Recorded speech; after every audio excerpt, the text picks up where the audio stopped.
जो जो संस्कृत शिक्षण इस विषय में जो हमारा विषय चल रहा था वह चल रहा बच्चों उच्चारण दोष। तो हमने इसमें जो है चर्चा कर ली थी कि कौन कौन से उच्चारण दोष होते हैं और किस प्रकार उच्चारण में जो है विद्यार्थी बोलते हुए किस प्रकार जो है भाषा का अशुद्ध उच्चारण करते हैं। उस अशुद्ध उच्चारण के क्या कारण हैं, वह कारण कौन कौन से हैं, इस पर बच्चों हम चर्चा कर चुके हैं।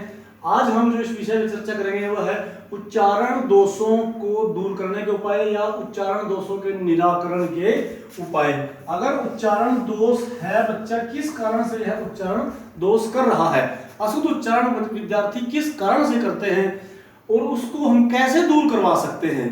क्योंकि बच्चा देखो बच्चों, जैसा वो सीखेगा वैसा ही बोल लेगा और जैसा वह उच्चारण करेगा फिर वैसा ही भाषा में वर्तनी करते समय लिखते समय वैसा ही अशुद्ध लिखेगा। तो इसलिए उच्चारण पर भाषा में बहुत अधिक महत्व दिया गया है। शुद्ध उच्चारण का बहुत ही बल दिया गया है, शुद्ध उच्चारण पर बहुत ही अधिक जोर दिया गया है कि भाषा का जो उच्चारण है वह शुद्ध होना चाहिए। तो किस प्रकार हम भाषा का बच्चों में उच्चारण शुद्ध करवा सकते हैं और अगर वो बच्चे उच्चारण करते समय उनमें कोई दोष है, उन दोषों को हम किस प्रकार से दूर कर सकते हैं। तो सबसे पहले जो बच्चों से आता है ध्वनि तत्व का ज्ञान कराना। भाषा के कोई भी भाषा है बच्चों, वह जो भाषा की लिपि होती है वह लिपि जो है किन्हीं न किन्हीं ध्वनि चिन्हों के द्वारा लिखी जाती है। प्रत्येक लिपि के कुछ न कुछ ध्वनि चिन्ह होते हैं। तो बच्चों को उस भाषा के ध्वनि चिन्हों का ज्ञान कराना, जैसे हमारी संस्कृत भाषा की जहाँ देवनागरी लिपि है, इस देवनागरी लिपि के जो ध्वनि तत्व हैं, जो ध्वनि चिन्ह हैं, जिन ध्वनि चिन्हों के द्वारा, जिन वर्णों के द्वारा वह भाषा लिखी जाती है, उनका अच्छी प्रकार से ज्ञान कराना। पूरी वर्णमाला का ज्ञान कराना, बच्चों को वर्णमाला का बिल्कुल ज्ञान कराया जाना चाहिए। अच्छी, क्योंकि बच्चों संस्कृत भाषा की जो वर्णमाला मैंने उस दिन बताया था एक वैज्ञानिक वर्णमाला है और उस वर्णमाला में जितने भी वर्ण हैं, प्रत्येक वर्ण का जो उच्चारण स्थान है वह मुख के सभी अवयवों पर निर्धारित किया गया है कि कौन सा वर्ण मुख के किस भाग से उच्चारित होगा। तो उच्चारण के उन अंगों का ज्ञान कराना बच्चों को कि वो है यह तत्व जो है, यह ध्वनि जो वर्ण है मुख के किस भाग से उच्चारित होता है। इसका टीचर को, शिक्षक को बार बार बच्चों को अभ्यास कराना चाहिए। तो इस प्रकार बच्चों ध्वनि तत्वों का ज्ञान कराकर कोई भी भाषा अगर हमने बच्चों को शुद्ध बोलनी सिखानी है तो सबसे पहले उसके जो ध्वनि तत्व है, उसकी जो वर्णमाला है, जिन ध्वनि तत्वों के द्वारा, जिन चिन्हों के द्वारा वह भाषा लिखी जाती है, उन भाषा के ध्वनि चिन्हों का, उन तत्वों का, पूरा वर्णों का बच्चों को ज्ञान कराना, पूरी वर्णमाला का ज्ञान कराना, वर्णमाला के जितने भी वर्ण हैं उनका उच्चारण बच्चों को अच्छी प्रकार से शुद्ध सिखाना, ये सबसे जरूरी है। दूसरा बच्चों, शुद्ध उच्चारण का अभ्यास। भाई शिक्षक क्या करे, बच्चों को बार बार जो है जिसके करत करत अभ्यास के, तो बच्चों को जो है ना शुद्ध उच्चारण का अभ्यास कराओ, बार बार उनके सामने शुद्ध बोलो, शुद्ध उच्चारण का अभ्यास कराओ बच्चों को, जिससे क्या है वह भाषा को शुद्ध बोलना सीखेंगे। तो अभ्यास के द्वारा जो है कोई भी भाषा अच्छी प्रकार सीखी जा सकती है।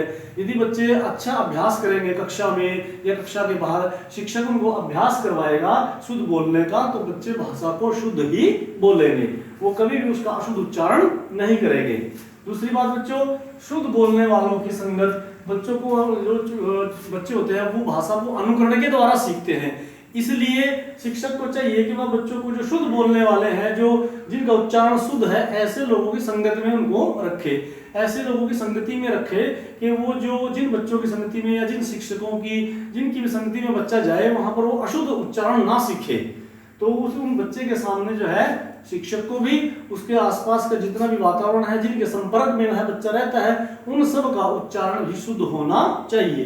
तो इसलिए शुद्ध बोलने वालों की संगत में, अगर बच्चा अशुद्ध बोलने वालों की संगत में रहेगा तो वह भाषा का अशुद्ध उच्चारण करेगा। और दूसरी बात बच्चों, अध्यापक का शुद्ध उच्चारण, ये सबसे जरूरी है कि भाषा शिक्षक का जो है ना वह उच्चारण बिल्कुल शुद्ध और स्पष्ट होना चाहिए।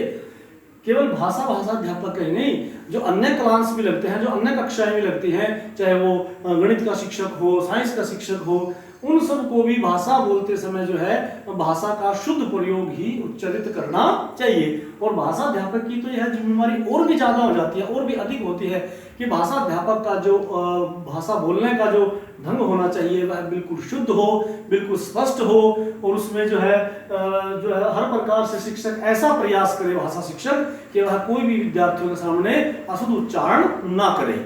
तो इस प्रकार अध्यापक का खुद का स्वयं का शुद्ध उच्चारण होना चाहिए, क्योंकि बच्चे सबसे ज्यादा अपने शिक्षक को ही अनुकरित करते हैं, अपने शिक्षक का ही अनुकरण करते हैं। इसलिए जो है शिक्षक का उच्चारण स्वयं क्या होना चाहिए, शुद्ध होना चाहिए। दूसरा कहा बच्चों विश्लेषण विधि का प्रयोग, इस विधि का सबसे जरूरी है, विश्लेषण विधि का भी हम प्रयोग कर सकते हैं।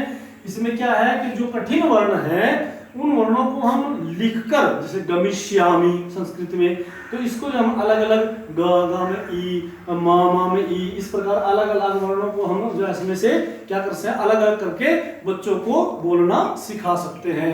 पठिष्यामि, इस प्रकार जितने भी कठिन शब्द हैं तो कठिन शब्दों का हम क्या करेंगे, विश्लेषण करेंगे, उनको तोड़कर उनमें से जो स्वर हैं उनको अलग अलग करके, इस प्रकार ये इसमें जो है व्यंजन है, ये स्वर है, इस प्रकार अलग अलग करके विश्लेषण करके उन कठिन शब्दों का बच्चों को उच्चारण करना सिखाना चाहिए। इससे क्या होगा, बच्चों के जो है ना वो कठिन शब्दों का उच्चारण अच्छी प्रकार से कर सकेंगे, क्योंकि विद्यार्थी जो है जो कठिन शब्द है उन्हीं को ही बोलने में अशुद्धियां करता है अधिकतर। तो इसलिए कठिन शब्दों को शिक्षक को चाहिए कि वह बच्चों के सामने उसका पूरा संधि विच्छेद करके उनको अलग अलग वर्णों में तोड़कर बच्चों को सिखाए उनका उच्चारण करना।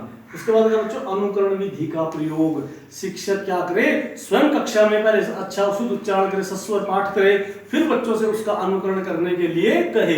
तो जैसा शिक्षक बोलेगा बच्चे उसका अनुकरण करके वैसा ही उच्चारण करेंगे। और यदि कहीं उनके उच्चारण में कहीं त्रुटियां रह जाती हैं तो शिक्षक का कर्तव्य बनता है कि वह अच्छी प्रकार मूल्यांकन करके उनकी त्रुटियों को दूर करे। तो इस प्रकार अनुकरण विधि का प्रयोग करवाए शिक्षक। और कहा शुद्ध पाठ का प्रयोग, वह कक्षा में जितनी भी पाठ्य पुस्तक पढ़ाई जाए उसमें पढ़ते समय, पढ़ाते समय, उच्चारण करते समय बिल्कुल शुद्ध पाठों का प्रयोग किया जाना चाहिए, भाषा का शुद्ध पाठ किया जाना चाहिए, स्वयं शिक्षक के द्वारा भी। और जिन बच्चों से कक्षा में बच्चों से अगर अनुकरण पाठ करवाया जाए तो बच्चों के द्वारा भी शुद्ध पाठ किया जाना चाहिए। तो शिक्षक जो है ना पाठ्य पुस्तक का शुद्ध पाठ करवाए, उसका उच्चारण बच्चों से शुद्ध करवाए। और बच्चों करवा सकता है उच्चारण प्रतियोगिताएं, इसमें चाहे श्लोकोच्चारण प्रतियोगिता हो गई, वाद विवाद प्रतियोगिता हो गई, भाषण प्रतियोगिता हो गई। समय समय पर शिक्षक इस प्रकार की प्रतियोगिताएं भी कक्षा में करवा सकता है, जिससे क्या है बच्चों का उच्चारण संबंधी जितने भी दोष हैं उन उच्चारण संबंधी दोषों को दूर किया जा सकता है। तो उच्चारण प्रतियोगिताओं के द्वारा बहुत अच्छा ये एक ऐसा तरीका है, इस विधि से जो है शिक्षक जो है एक प्रकार से नए विषय को जानने में भी उनको साहित्य में साहित्य के प्रति रुचि भी बच्चों को बढ़ेगी। और उससे क्या होगा, बच्चों जो है वो भाषा का शुद्ध उच्चारण करना सीखेंगे। अगर कहीं पर वो अशुद्ध उच्चारण करते हैं तो शिक्षक क्या करे, स्वयं उनके उच्चारण को शुद्ध करवाए। तो इस प्रकार उच्चारण प्रतियोगिताओं के द्वारा भी।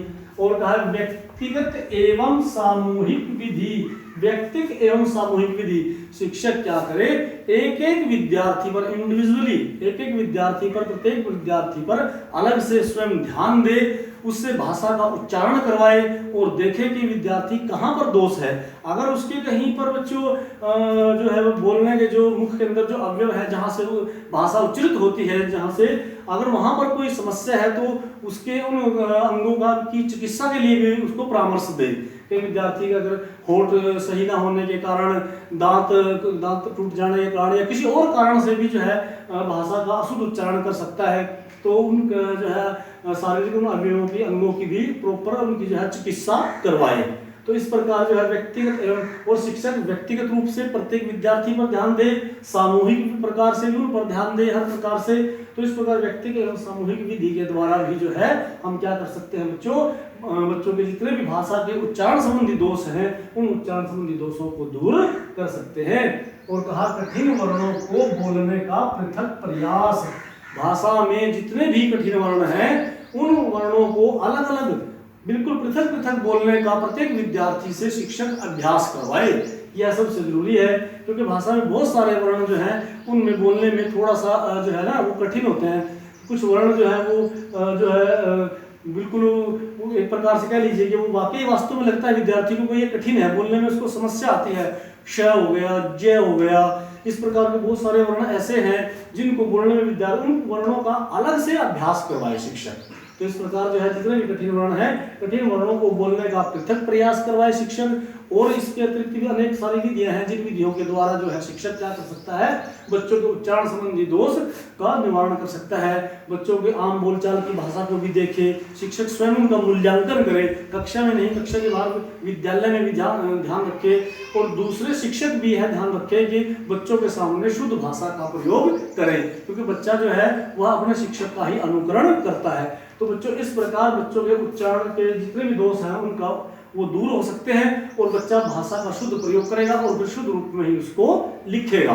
तो प्यारे बच्चों, आज हमने इस विषय में जो ये हमारा क्वेश्चन बनता है कि उच्चारण दोष से आप क्या समझते हैं, उच्चारण के कौन कौन से दोष होते हैं और उनको दूर करने के क्या उपाय हैं, इस प्रकार से परीक्षा में प्रश्न आ सकता है। तो आप इसकी सबसे पहले भूमिका लिखेंगे, अर्थ बताएंगे कि उच्चारण दोष क्या होता है, कौन कौन से उच्चारण दोष होते हैं और उनको किस प्रकार से दूर किया जा सकता है, और अंत में इसका फिर निष्कर्ष हम लिख सकते हैं। तो इस प्रकार बच्चों ये पूरे 16 मार्क्स का क्वेश्चन आपका बनता है। जो हमारी यूनिट 4 है उसमें इसी प्रकार जो आगे वर्तनी का है, यही सारी अशुद्धि हम वर्तनी में भी करते हैं, जो हम उच्चारण में करेंगे वही अशुद्धि हम लिखते समय भी अक्सर करते हैं। तो इस प्रकार बच्चों, इस प्रकार भाषा में जो हम जितने भी उच्चारण संबंधी दोष हैं उनको दूर कर सकते हैं। अगर किसी विद्यार्थी को कहीं पर कोई समस्या रहे तो बच्चों आप इस विषय को अच्छे से पढ़ना, और कहीं पर दिक्कत आए, समस्या आए तो आप जो है शिक्षक से हमसे कक्षा में द्वारा चर्चा कर सकते हैं।